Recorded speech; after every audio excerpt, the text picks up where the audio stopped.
He is pure evil, but you'd never know it by looking at him. But when you hear him, that's another story.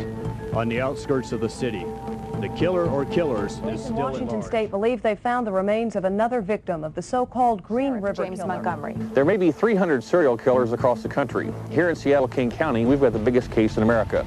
He's killed at least 48 teenage girls that we know of. To discuss his In this country, horrific in Washington State, still another victim has been identified in the nation's longest list of unsolved murders, the Green River killings. 37 women have died, 9 missing, all thought to be victims of the same and dozens killer. of victims later, Gary Ridgway admits in a King County courtroom he is the Green River killer.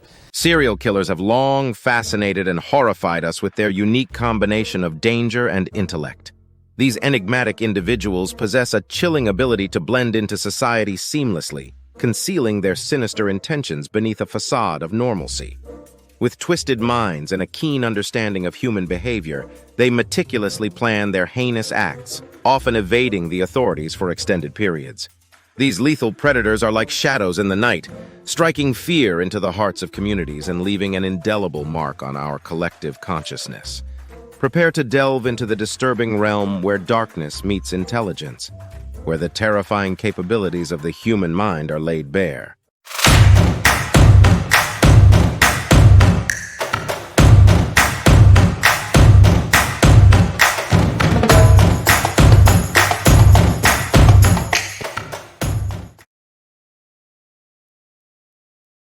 In this country, in Washington State, still another victim has been identified in the nation's longest list of unsolved murders, the Green River killings. 37 women have died, 9 missing, all thought to be victims of the same killer. Gary Ridgway, also known as the Green River Killer, was a notorious American serial killer.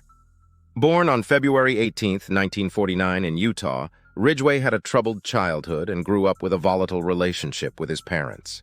Police in Washington State believe they found the remains of another victim of the so-called Green River killer. The victim, identified Monday as 17-year-old Cindy Ann Smith, was last seen in March of 1984. Police believe that Smith is the killer's 37th known victim, all of them women ranging from 16 to 36 years of age.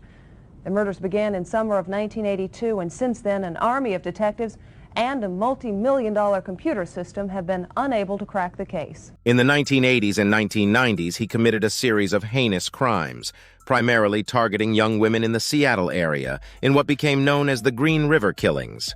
Ridgway would often pick up these vulnerable women, many of whom were involved in sex work, and then murder them. Ridgway's crimes went undetected for years, as he was able to manipulate and deceive law enforcement. However, as the number of missing women piled up, a special task force was assembled to investigate the case. In 2001, advancements in forensic technology, specifically DNA analysis, finally connected Ridgway to his crimes.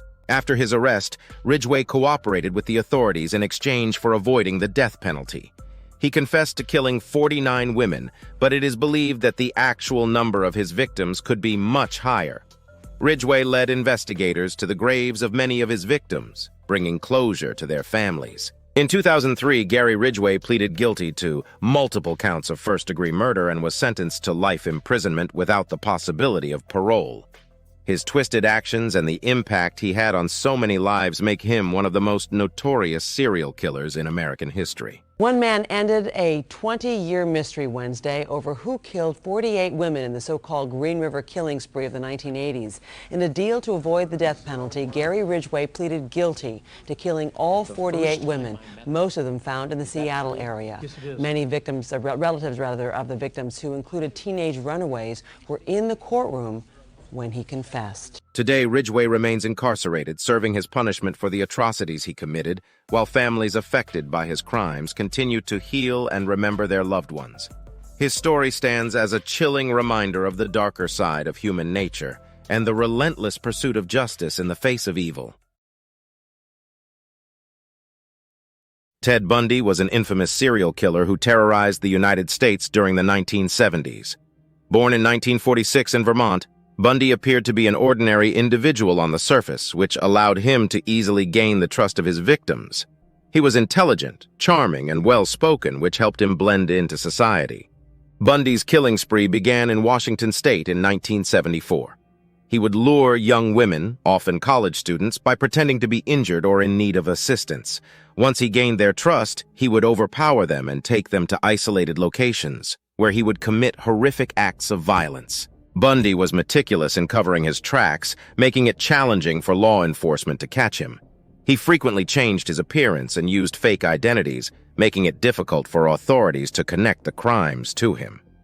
This led to Bundy being pursued by multiple states' police departments as his crimes spanned across several states. Despite being a suspect in many disappearances, Bundy managed to avoid arrest for several years. However, his luck ran out in 1978 when he was finally apprehended by the police in Florida. Over time, more evidence linking him to the murders began to emerge, and Bundy was eventually convicted of multiple homicides. During his trial, Bundy shocked the nation with his charisma and ability to manipulate people. He often acted as his own defense attorney and captivated the courtroom with his charm. However, he was ultimately found guilty and sentenced to death. Even while on death row, Bundy continued to captivate people's attention.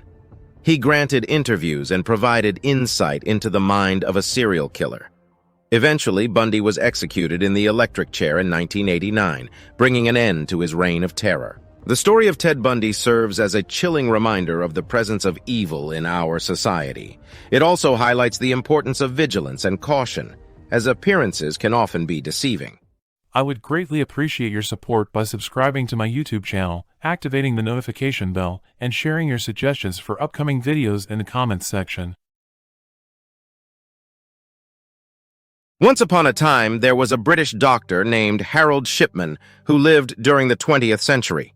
He was born on January 14, 1946, in Nottingham, England. Shipman grew up to become a respected and trusted medical professional in his community. Little did anyone know at the time, Shipman would go on to become one of the most notorious serial killers in history. After completing his medical education and training, Shipman began practicing medicine as a general practitioner in the town of Hyde, Greater Manchester. He built a reputation for being a caring and dedicated doctor, earning the trust of his patients and the admiration of his colleagues. However, behind this facade of respectability, Shipman harbored a dark secret. Over the course of his career, he started administering lethal doses of drugs, mainly morphine, to his patients. Shipman carefully manipulated medical records to cover up his actions, making it appear that his patients had died of natural causes. It wasn't until 1998 that suspicions about Shipman's activities emerged. One of his patients, Kathleen Grundy, had died unexpectedly, and her concerned daughter raised doubts about the validity of her mother's will. The subsequent investigation led to the shocking discovery that Shipman had intentionally caused the deaths of numerous patients.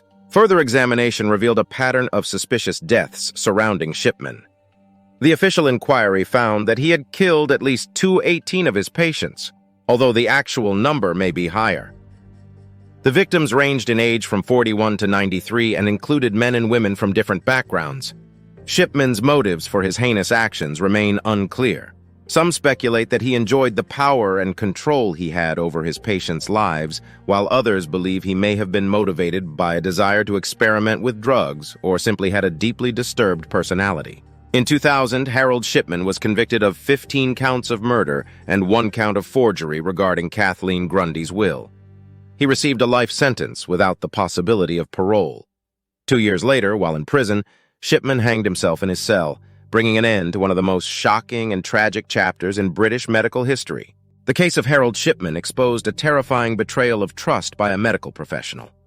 It sparked significant changes in the medical field, leading to reforms in the monitoring and regulation of doctors to prevent such atrocities from happening again.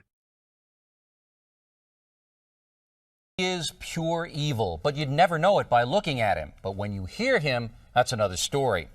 His killing field was Milwaukee, and he got away with murder for more than a decade. But how could any of this happen? For the first time ever, Nancy Glass is here, inside the world of Jeffrey Dahmer. Jeffrey Dahmer, also known as the Milwaukee Cannibal, was an infamous American serial killer who committed horrifying acts of murder, necrophilia, and dismemberment. Born on May 21, 1960 in Milwaukee, Wisconsin, Dahmer's early life showed signs of disturbance. As a child, Dahmer displayed a fascination with dead animals. This troubling fascination would later escalate into more violent and disturbing behavior. In his teens, Dahmer began to harm animals in increasingly brutal ways, which foreshadowed the atrocities he would commit in the future. In 1978, Dahmer committed his first murder. His victim, a hitchhiker named Stephen Hicks, would set him on a path of darkness. Over the following years, Dahmer's crimes grew more sinister. He lured young men into his home under the pretense of offering them money or company, only to drug them, sexually assault them, and eventually murder them. The crimes of Jeffrey Dahmer made the world cringe. 17 murders. Cannibalism. Sex with the dead. A man who made his Milwaukee apartment into a violent and erotic death chamber. Dahmer's modus operandi involved dismembering and photographing his victims' bodies. He would often engage in acts of necrophilia and experiment with preservation techniques to keep parts of the bodies for his twisted desires. The horrific details of his crimes shocked the nation when they were discovered. Authorities began to unravel Dahmer's dark secrets on July 22, 1991. One of his intended victims managed to escape and flag down 2 police officers. When the officers entered Dahmer's apartment, they were met with a scene of unimaginable horror. Photographs of dismembered bodies, preserved body parts, and evidence of unspeakable acts were scattered throughout the apartment. Dahmer was promptly arrested and confessed to the gruesome crimes he had committed. During his trial, he showed little emotion or remorse for his actions. His motive was attributed to a desire for control, power, and a twisted fascination with death. On February 15, 1992, Dahmer was convicted of 15 murders and sentenced to 16 life terms in prison. While in prison, Dahmer was attacked by a fellow inmate and died from his injuries on November 28, 1994. The case of Jeffrey Dahmer remains one of the most chilling and disturbing examples of human depravity. It serves as a haunting reminder of the darkness that can reside within seemingly ordinary individuals and the importance of identifying signs of violent and disturbed behavior before it escalates to such heinous acts. While the likelihood of encountering a serial killer is extremely rare, it is important to prioritize your personal safety. Here are some general tips to help you stay safe. Be aware of your surroundings. Stay vigilant and attentive to your surroundings at all times, especially in unfamiliar or isolated areas. Trust your instincts. If a situation or person feels suspicious or uncomfortable, trust your gut instinct and remove yourself from the situation. Be cautious with strangers. Avoid sharing personal information with strangers or disclosing your routine, address, or personal details to individuals you don't know well. Use strong home security measures. Secure your home with locks, alarms, and surveillance systems. Avoid opening the door to unknown visitors or solicitors. Inform others. Let someone trustworthy know your whereabouts and schedule when you are going out alone, especially during nighttime. Stick to well-lit, crowded areas. When walking alone, particularly at night, choose well-lit, populated areas and avoid dimly lit or isolated places. Use self-defense techniques.